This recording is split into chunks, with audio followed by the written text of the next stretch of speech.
This podcast is brought to you by Real Agency.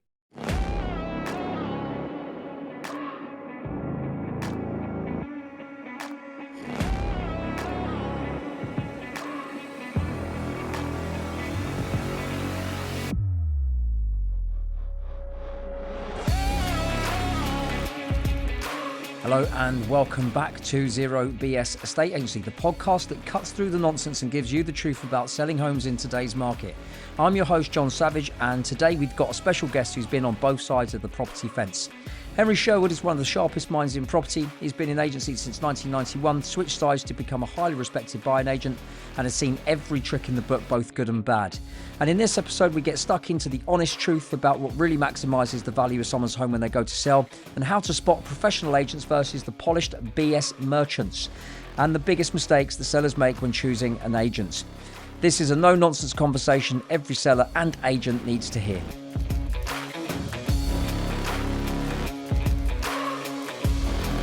So Henry, what is the one thing that truly maximises the value of someone's home when they go to sell their property? It's a simple question, but unfortunately there isn't a simple answer. And since you invited me on, I thought about it, and I have listened to a few of the previous podcasts and episodes, and there's some real talent there, and the standard of people that you've had on has been pretty amazing. Some sort of unsung heroes within the industry, and I think the general theme that most sort of people come back to is it agent or price, and it's hard to sort of disconnect the two. So you could argue that if you get the best agent, they're going to give you you'll get the best price or a realistic price. But then you could also argue that if your price expectations align with one of the agents, you choose the agent because of the price. So as you probably know, I haven't actually bought or sold a property since about 2008. So I've been buying since then. But what I have had is a lot of experience. I started in property in 1991. So I've seen agency, up until 2008, and then as a buying agent since then. So I've seen both sides of the fence. I've been, some people say poacher turned gamekeeper, now representing buyers. And in that time, I've seen, a lot of different agents, successful, terrible, really, really good, really professional, absolute cowboys, professional bullshitters, pretty much all of them. But what I would say, I think the agents, the successful agents all do the basics really well. They don't overcomplicate the process. I think by doing that and not sort of, trying to sort of come across as if they reinvented the industry and, percentage is this, percentage that, it's not complicated, is it? You're getting instructions and then you're matching, your apps to your instructions. So if you don't overcomplicate it, especially when you're, for sellers at market appraisals, people buy from people. And I think, the average seller, no matter what the price point, they spot when someone's sort of going into this highly polished sort of autopilot sales pitch. The professional valuer who's probably doing 3 or 4 a day, and in autopilot. And I think the sellers just want to know that the agent can deliver. So, someone that's just going to do the basics, the fundamentals, and do them really well. And we can sort of dig into that a bit more later on. But I would also say, from having represented buyers for far too long now, but I think you can go a bit deeper than just sort of agents and price. And if you're talking about maximising the value of your home when you come to sell, I think advice, getting the right advice is just so important. It's from someone that you can trust. So again, that comes back to the agent. Um, and also, common sense just plays such a massive part in the choosing of an agent. And what are the biggest mistakes that sellers make? Usually, the highest, going with the highest price or the lowest fee, which is, if you're choosing an agent based on fee, then you essentially deserve everything that's coming to you. And then probably the third one is, accepting a valuation with no comps, and you just go with the bidder who's essentially, just bought the instruction. But for me, I think it's just down to advice and getting good advice. And that they always say that if you want to sell to someone, you've got to know, like, and trust them. Now, I've sold property myself.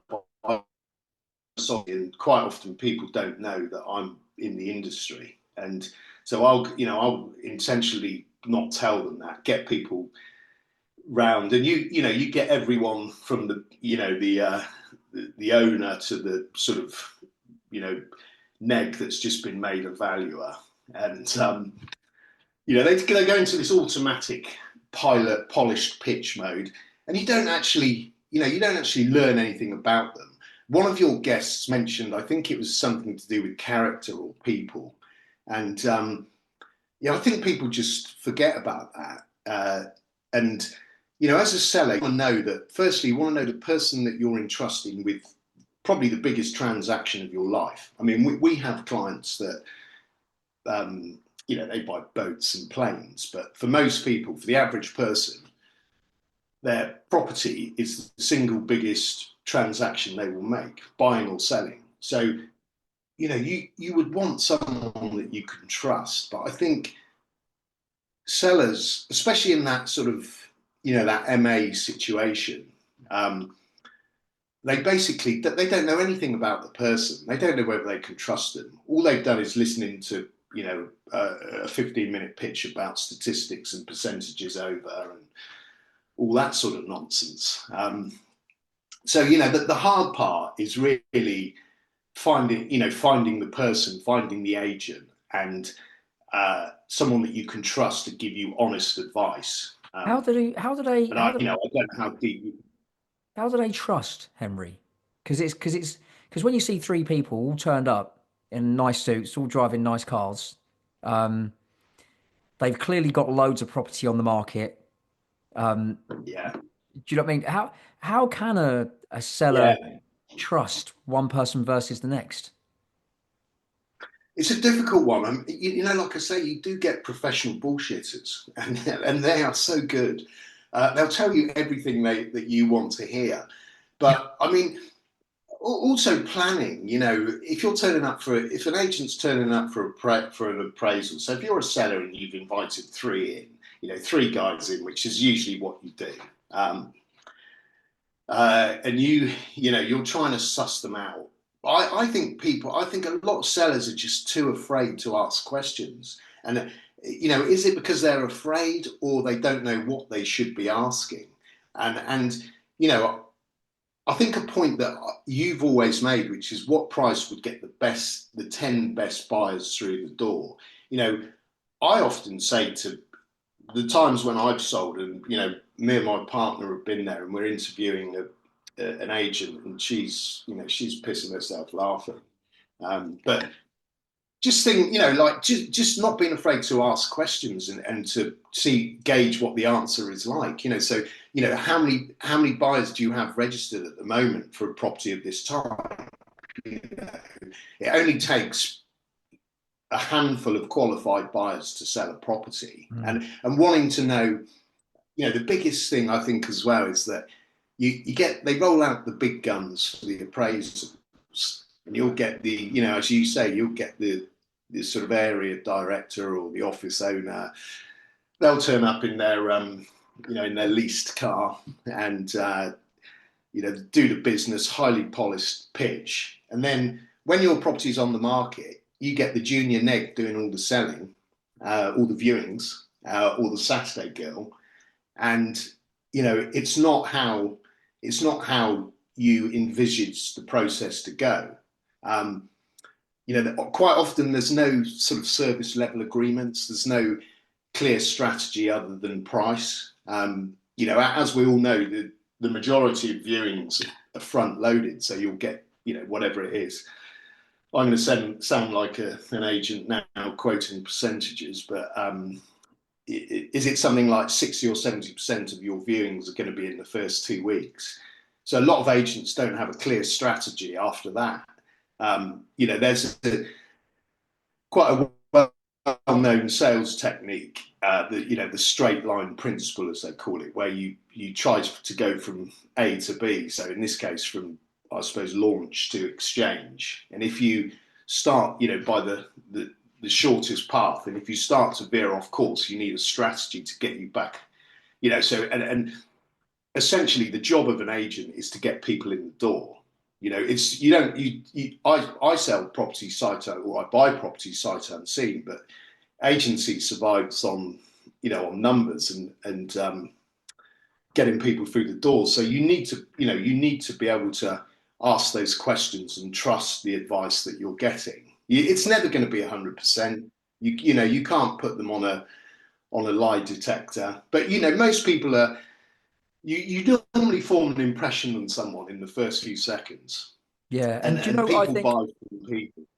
Yeah, and I what you said earlier about maybe sellers are not could be confident about asking questions because ultimately they are interviewing an agent, and it is as and I always maintain you are employing a project manager that is running projects on big construction sites, and they need to know what they're doing. They need to know what trades are coming onto the site and when they're coming onto the site and how long they're going to be on the site for, and how everything entwines with each other. So you could have plasterers, electricians, the guys doing the M&E in the ceiling, all running different trades, but yet the project manager has to have hands on the pulse on every single one of those trades.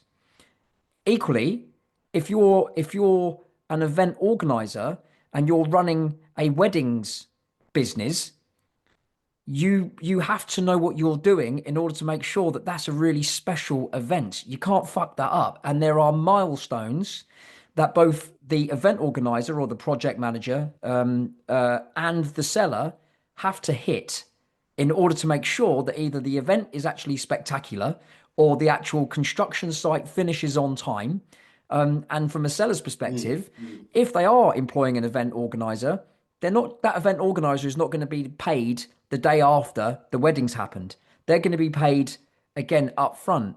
And I think if you're most sellers, when they even like, so for example, I said to one seller, listen, within my fee, this one time, I'm going to do the negotiation for you on your onward purchase because I can feel that you're going to be making loads of mistakes on your onward purchase as well for the reason you just said, by not wanting to ask hard questions. But they're an employee.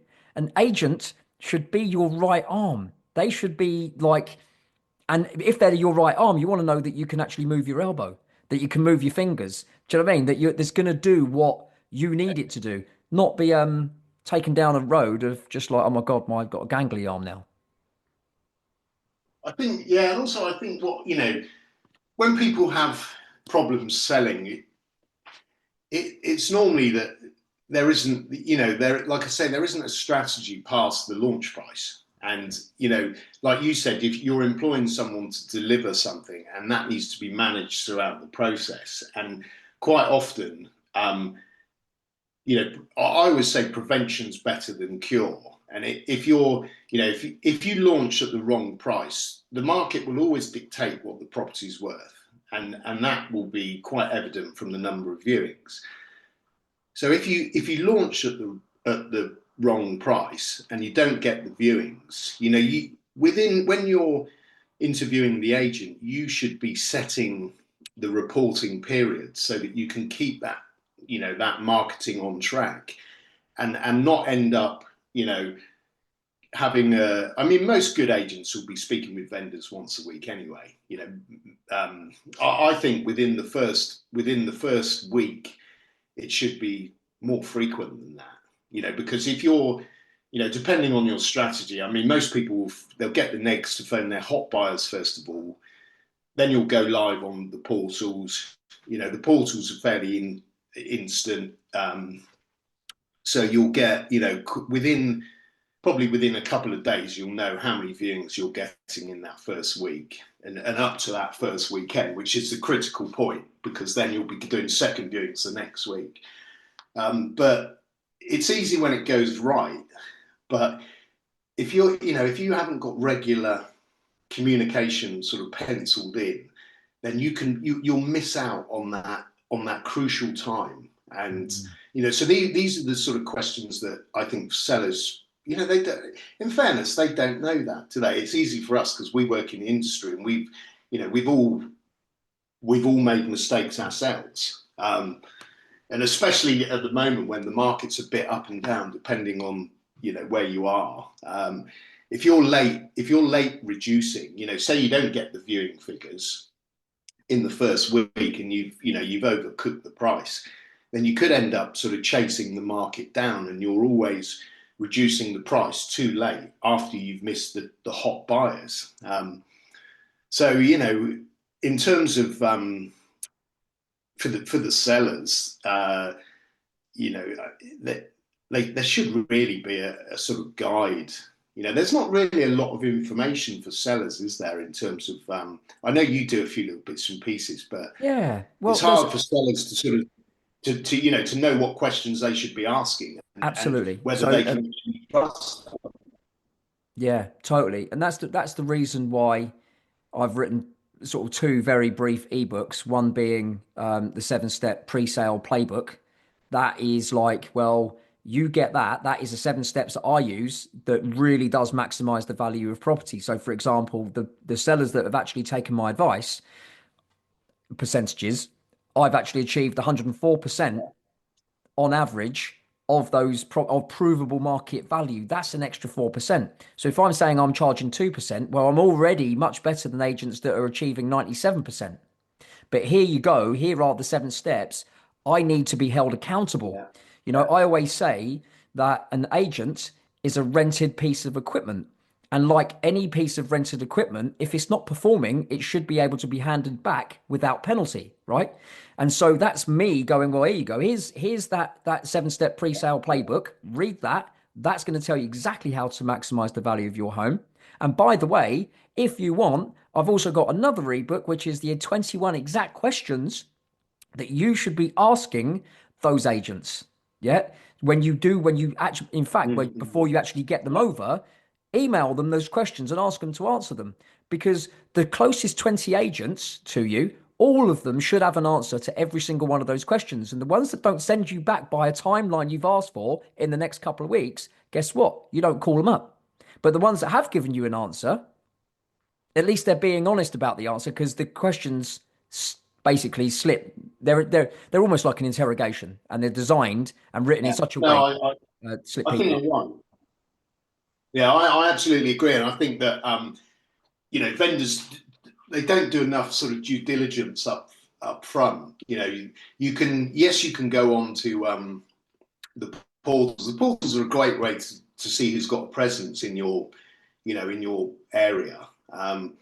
But then, you know, they just invite 3 round where you could be doing a lot of this over the phone, and you know, asking those questions that you referred to. You know, you can weed a lot of them out just by taking a bit more time over the phone.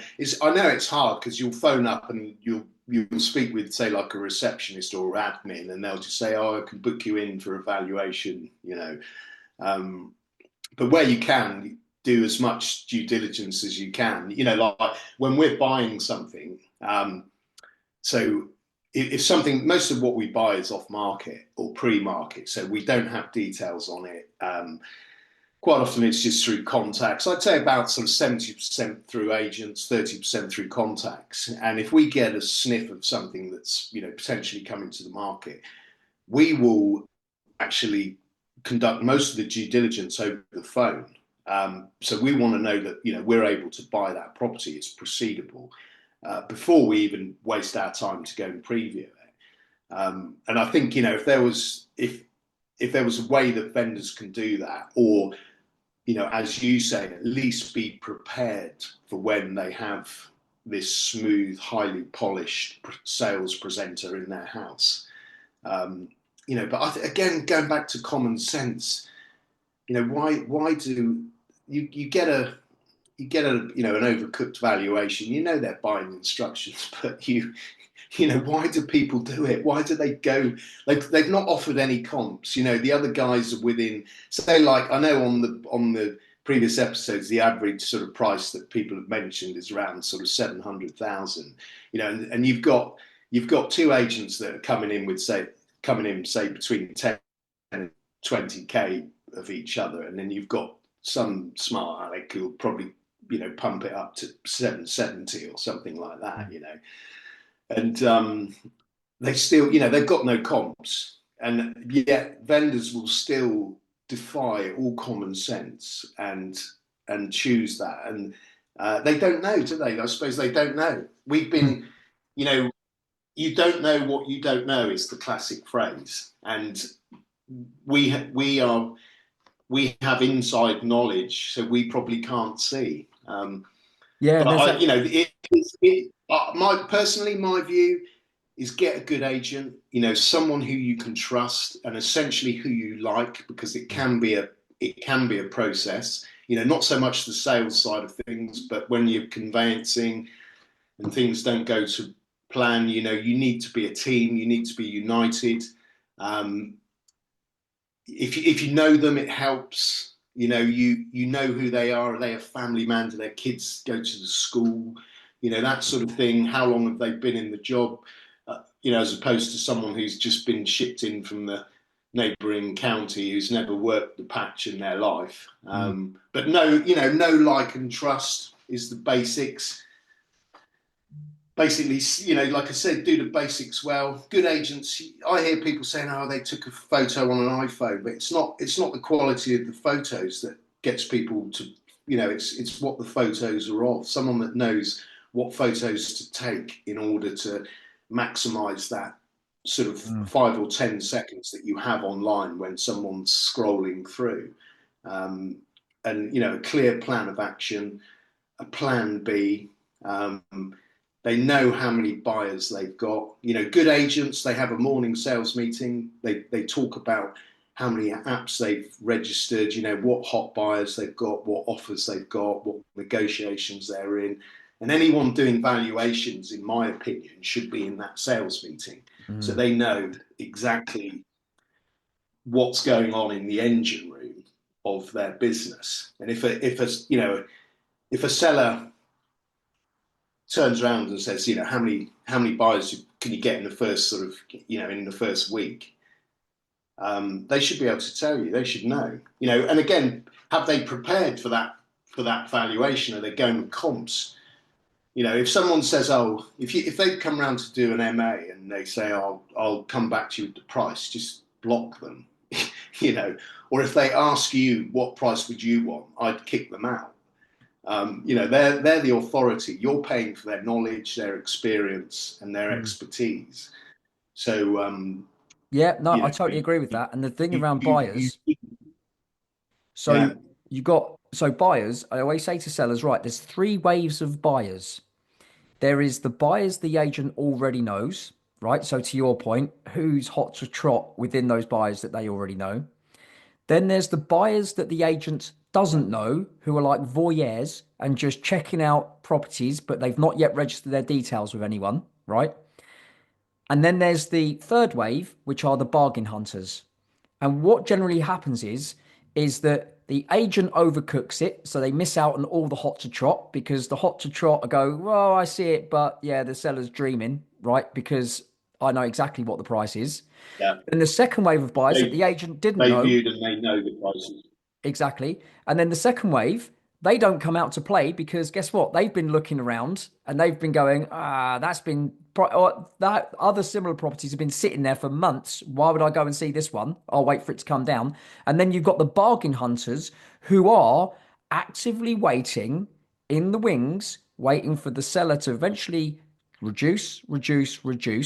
The second wave and the first wave don't want it anymore because they believe something's wrong with it. But the third wave are the ones that go, that's a fucking bargain, that is. And I know there's nothing wrong with it, and I'm going to pay a lot less for it.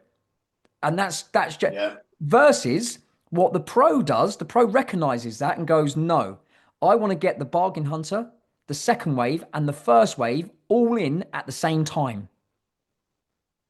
Because then that's what Yeah. then basically focuses the mind of the real hot to trot buyers, the ones that are truly proceedable, the ones that are actually going to offer you the real market value for it, which may end up a lot of times, and when I've done it, has gone up beyond provable market value, which then leads when the surveyor comes along and says, who's working for the bank, have you had any offers on this? What's the interest been like? And I show him my offer book with 6 offers all in and around that level.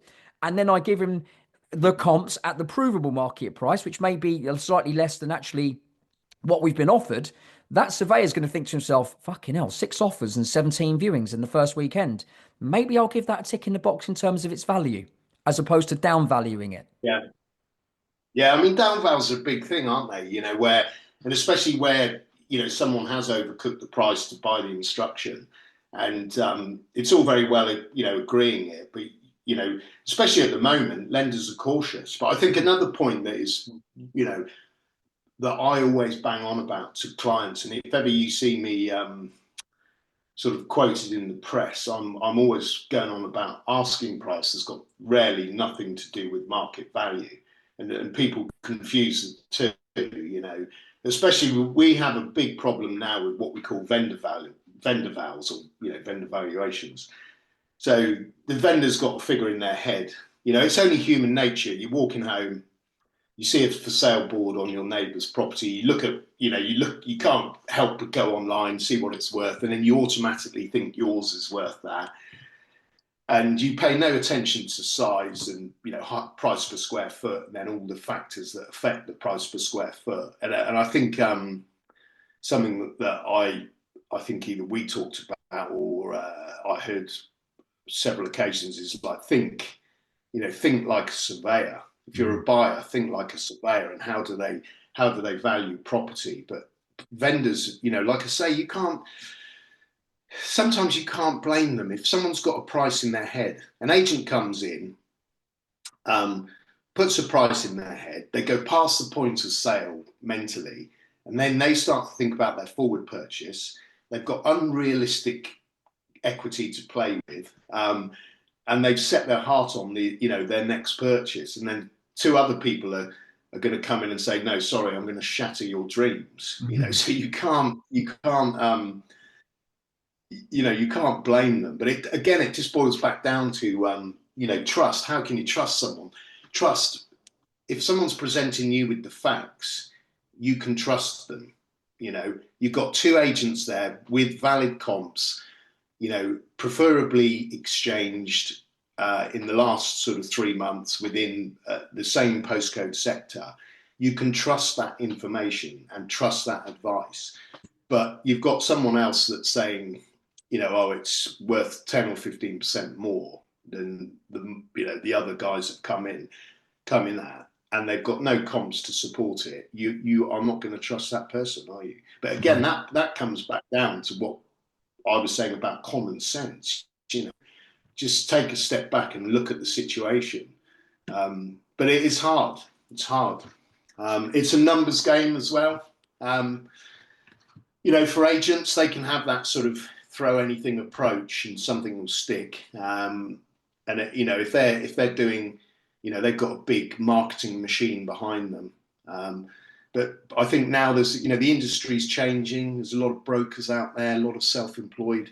They're the people that have taken time to build reputations locally. They're getting repeat business. So repeat business is the easy way to constantly sort of generate new business, especially now. People move about 3 times in their life. It used to be, sort of 8 times. So, constant new business is hard. Yeah, no, absolutely. Right. Henry Sherwood, thank you so much, mate, for coming on. I know your background in agency is massively extensive, from either looking after sellers and especially looking after buyers as well. It's been a privilege, and honestly, I can talk to you all blinking night, mate. So thank you so much for coming on.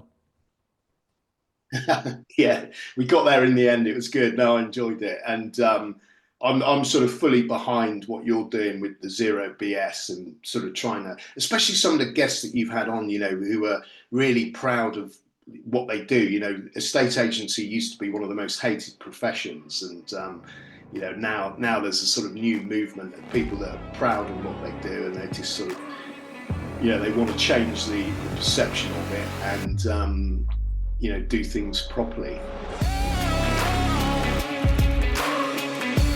And that's a wrap on today's conversation with Henry Sherwood. Now, if you're an agent listening to this, I hope you caught the key takeaways. Do the basics brilliantly, give honest advice, and be the professional that sellers can actually trust. This industry has had its fair share of bad press, but there's a new breed of agents coming through. People who actually give a damn, who do things properly, and who take pride in their work. Now, if you're one of them, keep going. Sellers need us more than ever to cut through the noise and deliver real results. And if you want to sharpen your game even more, grab my 7-step pre-sale playbook or my 21 questions that every seller must know before they hire their next agent. These aren't just for sellers, they'll keep you accountable too. And if you can't answer these questions confidently, it's time to level up. Thanks for listening to Zero BS Estate Agency Podcast. I'm John Savage. No fluff, no nonsense, just straight talking agency that works. Until next time, stay sharp.